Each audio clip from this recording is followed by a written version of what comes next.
E aí, minha gente? Vocês estão bem? Há quanto tempo? Estava com saudades. Hoje a gente vai conhecer a história de Mário Malta. Mário Malta foi fazer um mergulho com os amigos em alto mar e quando ele estava voltando para a superfície, de repente se viu num campo de relva, um lugar super tranquilo, bonito. Mas espera aí, um campo de relva no mar? Depois ele veio a saber que ele havia apagado embaixo d'água. Vamos conhecer a história dele?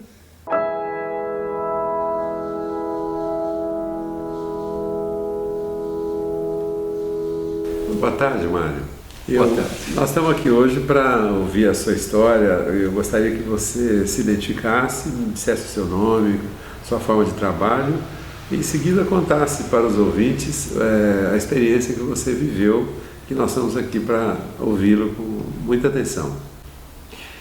Boa tarde, doutor Edson. Eu me chamo Mário Malta, eu tenho 65 anos, sou advogado e formado quando eu tinha 23 anos de idade. E eu tive uma experiência quando eu tinha 30 anos de idade, em 1980. E desde os 18, 19 anos, eu sou praticante, continuo sendo praticante de caça submarina. Teve uma época, em 1900, quando eu tinha 25, 26 anos de idade, eu fui morar fora. Então, na verdade, eu parei de praticar por cerca de 3 anos. E o pessoal, meus amigos, parentes, o pessoal continuou praticando. Eu achava que acho que é um esporte que exigia assim bastante preparo físico, né? Porque a gente percorria o litoral sul, litoral norte, e eram mergulhos assim, cada vez assim mais, eu diria, desafiadores, né? E também profundos. E sempre na apneia, sempre no fôlego, sem utilização de garrafa, do tubo. Quando eu voltei ao Brasil com 28, 29 anos, eu fumava, o que era incompatível com o esporte, mas os meus companheiros de caça de mergulho de final de semana continuaram praticando, estavam em forma. E aí, um determinado final de semana, eu estava com o meu irmão e 3 amigos, nós éramos 5. Aí nós saímos no barco, como a gente costumava fazer, e fomos assim para uma ilha bem distante da costa. Todo mundo conhece, já ouviu falar, que é a Ilha da Queimada Grande, que é conhecida como Ilha das Cobras, né? A famosa Ilha das Cobras. Como eles estavam em forma naquela ocasião, eles pararam assim num dos bons lugares para caça submarina, mas que era problema para mim, porque era um lugar profundo.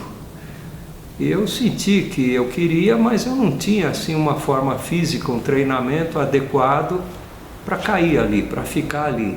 Mas, como eu era minoria, né? Então, eu fui participar, eu fui fazer o mergulho. Como nós paramos afastado da ilha, ali o mergulho era de 18 metros para baixo, e na apneia.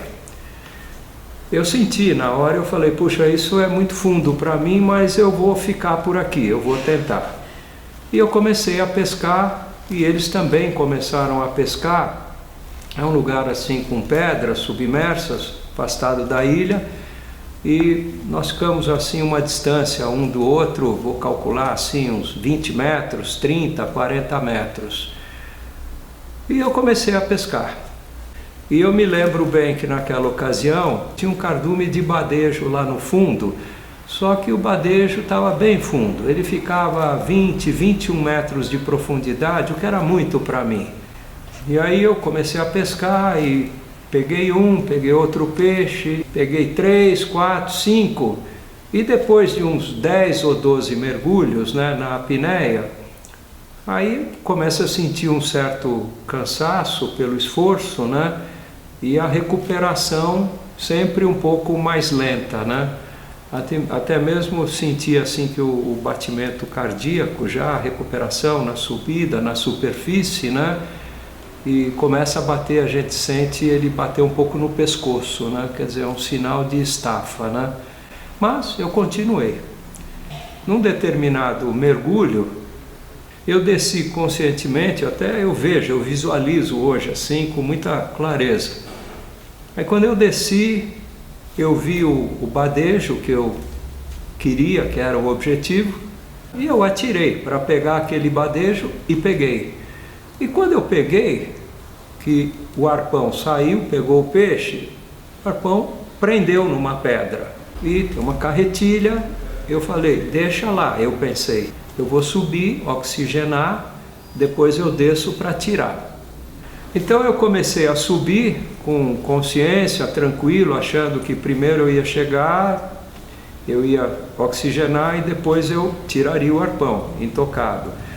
Essa é a parte que eu me lembro que na minha subida. E normalmente quando existe assim, falta oxigênio, o mergulhador ele fala que se excedeu lá no fundo, aí ele percebe que alguma coisa vai acontecer. Comigo não foi assim, que ele vai apagar, que não vai chegar na superfície. Comigo não foi assim, porque eu ia chegar na superfície. O fato é que eu tive um apagamento, desligou, eu apaguei, eu não vi. Aí quem conta a segunda parte, né, o que aconteceu, é o meu irmão. Porque o meu irmão, por sorte, ele estava ali na região que eu estava subindo, e ele viu que eu vinha subindo e ele estava oxigenando, se preparando para descer. Aí ele resolveu esperar um pouco até que eu chegasse. E quando ele viu que eu estava a 3 ou 4 metros da superfície, ele resolveu descer. Mas quando ele virou e ele começou a descer, ele percebeu que eu apaguei. Porque aí eu apaguei e tem um certo espasmo, uma coisa assim, do apagamento que vem, eu não senti nada, absolutamente nada. Você mas ele viu. Inconsciente, né?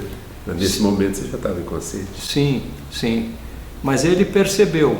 E quando ele percebeu que eu comecei a voltar, né, por causa do cinto de chumbo que a gente usa, ele virou, largou todo o equipamento dele, desceu, me pegou mais no fundo e me trouxe para a superfície. Segurou, me tirou o cinto, tirou todo o equipamento para eu ficar mais leve, para que eu flutuasse, né? E aí ele me trouxe do fundo. Quando ele me trouxe do fundo, eu não me lembro, eu não sei. Aí eu tive, aí vem a experiência que eu tive, o que eu percebi. Eu não percebi absolutamente nada com relação ao apagamento. Vou apagar, vou desmaiar, vai acontecer isso, não. Aí eu tive uma experiência que eu percebi que eu estava assim num outro lugar. Eu percebi que eu estava num outro lugar. Por que eu estava num outro lugar? Eu senti que era um lugar assim que eu estava assim muito tranquilo, e eu caminhava por esse lugar que era assim, era um campo assim de relva, parecia um pasto, tal, e tinha uma leve ventania, um leve vento, uma brisa, né? Porque eu sentia, eu visualizo até hoje assim, que aquela relva ela se mexia. Eu caminhava, eu queria ir assim em frente, adiante, mas ao mesmo tempo, né, eu não queria, eu resistia, eu achava que não, eu tinha assim um certo, não é medo, tá? Um certo temor, eu achava assim, mas alguma coisa assim, me convidava para caminhar, que transmitia assim tranquilidade, né, para que eu fosse, para que eu entrasse, para que eu caminhasse, para que eu continuasse, né? E eu fui continuando, e eu continuei com muita tranquilidade. Aí eu fui, eu não via assim nitidamente, fisicamente pessoas, eu não via, mas eu sentia que venha, tal, e dava até a sensação que eram assim conhecidos. Não sei exatamente quem era, mas eram pessoas conhecidas. vamos dizer assim, de certa maneira, estavam ali para me receber. E assim eu fui. Só que aí eu também não vi, os meus amigos, o meu irmão, tentavam me fazer voltar. Aí eles me contaram. Aí eles aplicavam, faziam massagem cardíaca, faziam respiração boca a boca, né? E aí eu sentia, não que eles estavam fazendo isso, mas que eu precisava retroceder, voltar. A impressão é que o filme tinha que voltar. Mas aí eu sentia que, será que eu quero? Será que eu não quero? Né? Porque estava tão bom lá, né? Era uma coisa tão pacífica, tão tranquila, né? Que eu não queria dar marcha ré, eu não queria voltar. E de repente eu voltei, porque aí eu senti que eu, no lugar que eu cheguei, na verdade, no barco, né? Eu senti que aí eu acordei no barco, eu acordei assim com muita dor no peito, né?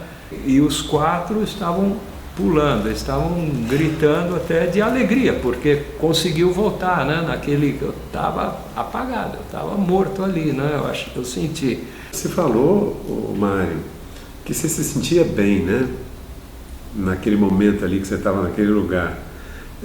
Isso está bem de acordo com algumas histórias que a gente ouviu, porque quase todo mundo diz que se sente assim com uma emoção muito grande, uma certa comunhão com o universo, uma alegria, uma paz interior, né? Uma paz, que foi a expressão que você usou. Era bem isso que aconteceu.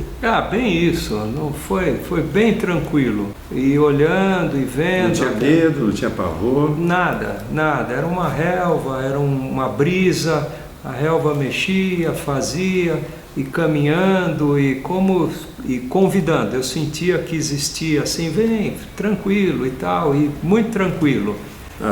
Aquilo parecia, não eram vozes, né? Alguma coisa que vinha na sua mente. Não eram vozes, eram... Você identificou como pessoa, alguma coisa familiar. Alguma coisa familiar, E acolhedora.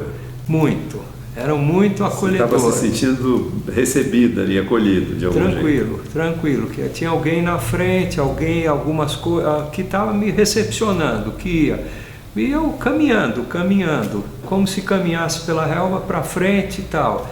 E aí o impasse foi voltar, né? Porque era tão bom, tão tranquilo assim, né? Por que eu vou voltar? Por que eu vou? Você fez, né? Esse questionamento ali na hora? Eu fiquei. Será assim, que eu volto? Eu fiquei indeciso. Ô Mário, e você não se lembra de como chegou no lugar? Quando você tomou consciência daquela situação, você já estava lá, na relva. Não houve uma passagem, você não tem lembrança disso? Eu não tenho lembrança. Não. Eu já estava lá no campo, eu já estava assim no caminho. Você mencionou uma certa indecisão ao voltar, né? Mas você não teve essa noção de como voltou, afinal. Parece que havia um chamamento, não é? Mas você não se lembra de ter voltado ao próprio corpo, digamos assim, não lembra disso? Não, eu não lembro. Eu tenho a impressão que eu voltei, eu retrocedi, eu não quis caminhar mais, né? Eu achei que eu devia voltar, por algum motivo eu devia voltar.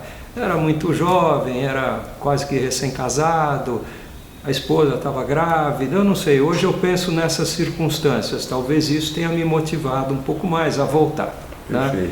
Eu lembro claramente de eu retrocedendo, eu falei, não, eu vou voltar, eu vou retroceder. E o tempo que você permaneceu naquela situação nova, de relva e tal, essa noção, você teve essa noção de tempo, ou foi uma coisa muito rápida, ou não tinha noção, como é que foi isso? Para mim foi uma coisa rápida. Rápida, né? Eu tenho a impressão que foi uma coisa rápida. Agora, eu acho que não deve ter sido muito rápido, pelo que eles me contaram, entre voltar na água, me fazer voltar, os outros se aproximarem, depois me colocar no barco, deve ter se passado aí um tempo, alguns minutos. Agora, Mário, as pessoas às vezes mencionam que essa volta ela é impulsionada por duas coisas. Primeiro, por uma barreira, que eles ficam com a impressão de que daquele ponto não podem passar. ou às vezes são até mesmo advertidos por essas presenças, né, de que não devem passar dali. E ao mesmo tempo eles são convocados, vamos dizer assim, a regressar, porque não é a hora. Sempre escuta essa frase, né? Não ouve isso com você. Eu senti, a palavra é puxado. Eu me senti puxado. De volta. De volta. Atraído, então. Né? Mas ao mesmo tempo eu senti assim muita curiosidade, muita vontade, né? De continuar aquele novo mundo ali. Ô Mário, outra coisa, algumas pessoas às vezes mencionam ruído na volta. Você não tem lembrança de sons, ou música, ou algum barulho? Nada, isso não tem recordação disso, não, né? Não, eu não tenho assim, barulho não. Tá. Nessas intuições ou vozes que de alguma forma chegaram até você, no sentido de recebê-lo, você não sentiu ali alguma familiaridade? Eu estou fazendo menção de alguns casos que nós ouvimos, as pessoas falam que tem uma luz, fazem muita menção à luz, claridade, uma luminosidade intensa. Isso você tem lembrança disso? Não? Tem sim, tem. No fundo assim tem um pouco, né? Porque tem o campo, tem a relva, a brisa, né? E tem um caminho, tem assim uma indicação. Realmente tem assim, as vozes assim, sabe? Aquilo chegava até você de algum jeito, de algum jeito, sem que não tinha imagem visual nenhuma de pessoas. Não, isso né? Realmente eu não vi, não sei quem era, mas dá para sentir que eram pessoas conhecidas, eram pessoas amigas, né? Que estavam ali para me tranquilizar. E né? O seu corpo inerte, em algum momento inconsciente, dentro da água ou reabilitando lá, nunca você vi não isso, viu mesmo, nunca vi o corpo, nunca vi a pancada, nunca vi a respiração boca a boca sendo feita, nunca vi, não sei. Tem uma pergunta que a gente sempre faz, é assim, quem passou por uma experiência como a sua, a maioria das pessoas relata que de algum jeito isso teve um papel importante na vida dela, dali para frente. Ou que elas passaram a encarar a vida de outro jeito, ou que perderam um pouco o medo da morte, ou se espiritualizaram um pouco mais, ou ficaram mais afetivas ou mais próximas. Eu queria saber a sua opinião, se aquele episódio trouxe alguma reflexão ou até mesmo mudança na sua forma de ser.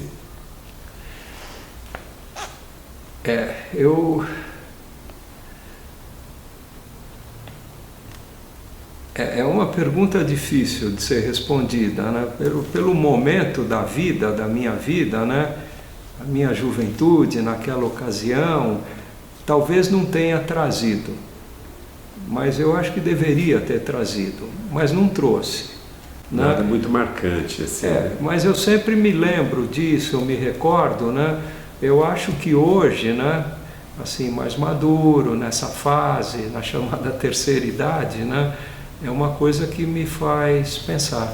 Retomar aquele episódio lá, né? Sim. Ô Mário, você era ou é religioso, não?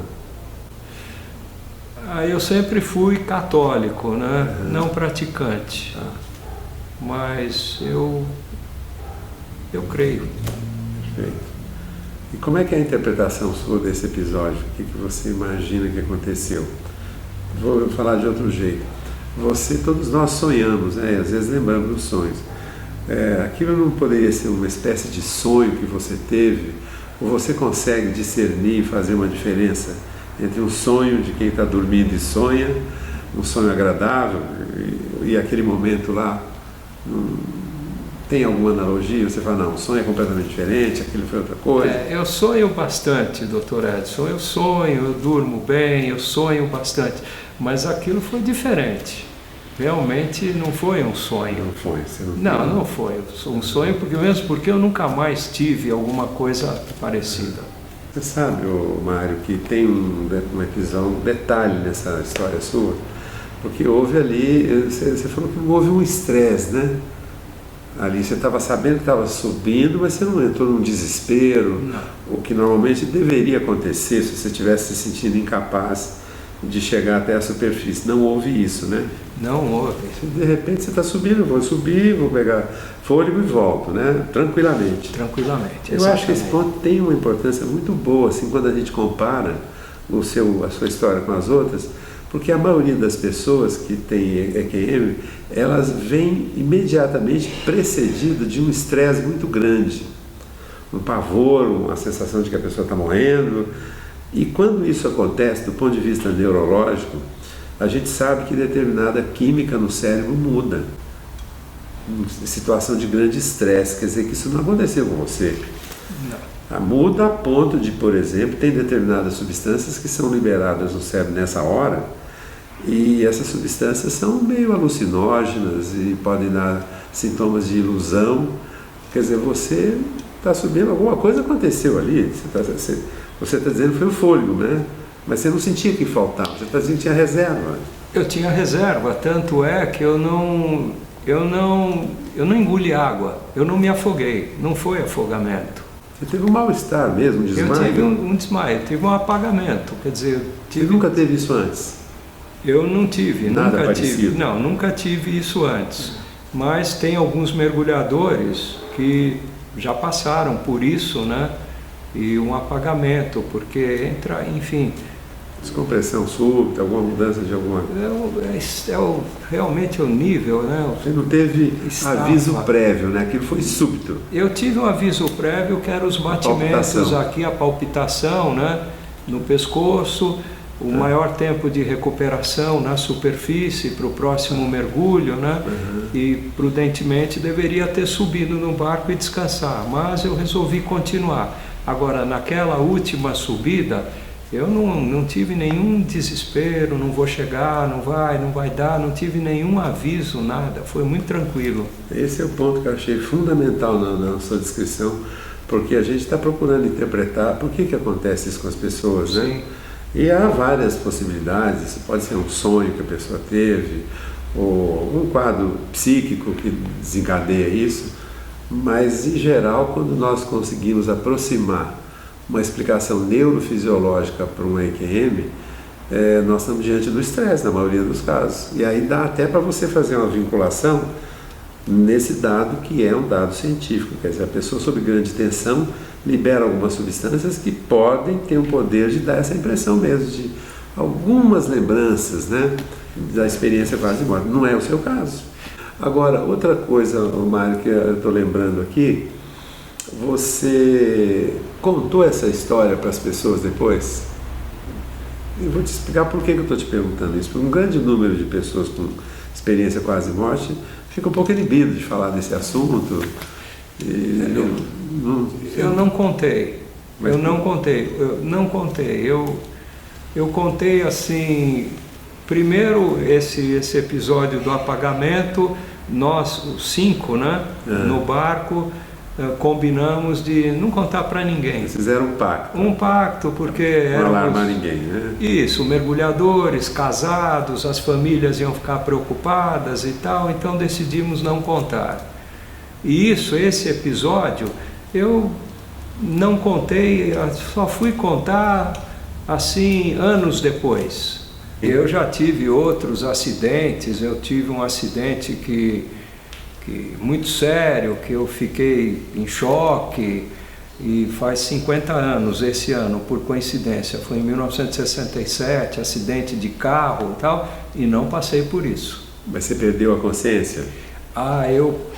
Eu perdi a consciência, eu fiquei 3 dias assim, mal. Eu fiquei 3 dias com fraturas de fêmur e muito mal, e com dores assim alucinantes. Mas não passei por isso. Não passou? Não passei. Mas no acidente você teve episódio de perder a consciência durante um período? Eu não tive episódio assim. Não, de saída não, mas digo, você ficou desacordado durante um acidente automobilístico? Fiquei. Ficou e não teve a experiência? Fiquei desacordado, fui retirado, me levaram para o Hospital das Clínicas. Olha, foi alucinante. Eu lembro das dores que eu passei, foi uma coisa assim... Eu nunca passei igual, mas nada, não passei por isso. Desse tipo, né? Não passei. Ô Mário, a gente, concluindo, né? Sempre analogamente ao que as pessoas têm contado para a gente, todo mundo se refere, após a experiência, perder o medo da morte. Ou pelo menos isso foi atenuado. Isso aconteceu com você ou você não fez nenhuma vinculação com essa questão? Eu fiz sim. Eu não tenho medo. Eu acho que realmente é uma experiência boa, né? Mostra que... Uhum. E uma coisa que não é tão comum, Mário, mas a gente tem ouvido bastante, é as pessoas dizerem que após uma experiência quase morte, elas se sentiram mais intuitivas, alguns até desenvolveram algum tipo de dom. Isso não aconteceu com você? Aconteceu, sim. Aconteceu? Aconteceu. Você ficou mais sensitivo, mais... Eu tenho bastante sensibilidade. Eu tenho bastante intuição, sabendo. Eu tenho bastante. Há alguns anos assim, eu não sei dizer concretamente ao senhor o que eu tenho, os episódios assim, mas eu tenho sim. E você acha que há um divisor de águas? Quer dizer, depois da sua experiência para cá, quando você era mais jovem, isso não estava tão aflorado, digamos assim, ou não? Você sempre teve isso? Não, eu não tinha. Até os 30 anos de idade, assim, mas eu vinha assim aos 40, depois assim, eu tinha bastante, eu não falei, olha assim, bastante intuição, intuitivo e percebendo coisas e... Mário, sua história é muito interessante, nós gostamos muito e a gente queria te agradecer muito por você ter tido essa paciência de nos contar, confidenciar essa história. Eu tenho certeza que muitas pessoas vão gostar também, eu acho que foi muito útil essa conversa nossa aqui. Muito obrigado. Eu agradeço a oportunidade. Muito obrigado, Dr. Edson.